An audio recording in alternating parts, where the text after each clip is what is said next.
తింటానికి కాదు తనకి రాని ఇంట్లో ప్రాణం దొరుకుతూనే వచ్చాయి పండ్లకు శుభకార్యాలు తెచ్చి మళ్ళా నీ నా పేరు ఒలుసుకుంటాను కొమ్మ మరి ఇంటికి మళ్ళీ నేను వస్తాను ఈ పులి రూపం అంతా నేను వస్తాను బాధపడవలసింది ఇన్ని పొద్దులు నడిపిస్తాను 3 రోజులు నెలలు సంవత్సరాలు రోజులు నడిపిస్తాను ఇది మూల గంట మీరు నీకన్నిట్లో సత్యం చేపిస్తాను నష్టమేం పెట్టను ఇబ్బందులే పెట్టను అయ్యయ్యో ఎందుకు ఆ మాట్లాడతావు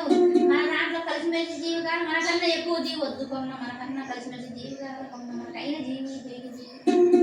మరి మాకు చల్లగా ఉంటే చాలు కొమ్మ అడుగుతాం వాళ్ళ బుద్ధి జ్ఞానం మంచిగా జరగాల కొమ్మ ఎత్తవాళ్ళ జీవి మనకు వద్దు కొమ్మ వాళ్ళ బుద్ధి అన్ని తెలుసుకున్నాకనే ఓకే తెలవని ముందు కొత్త పడకపోకున్నాము మధ్యలో మాటలు ఎన్నో చెబుతారు వాళ్ళ మాట నమ్మకపోకు మన వాళ్ళ బుద్ధి జ్ఞానం ఒకరోజు చూస్తే కనబడుతుంది కొమ్మ నీకన్నిటి కాపాడకుండా నేను కష్టం వచ్చిన బాధ చూసుకొని అలా నా పండు కడుపులో కొడతా నేను నీకన్నిట్లో సత్యం చేసి నీ బుద్ధి ధైర్యం ఇస్తా నేను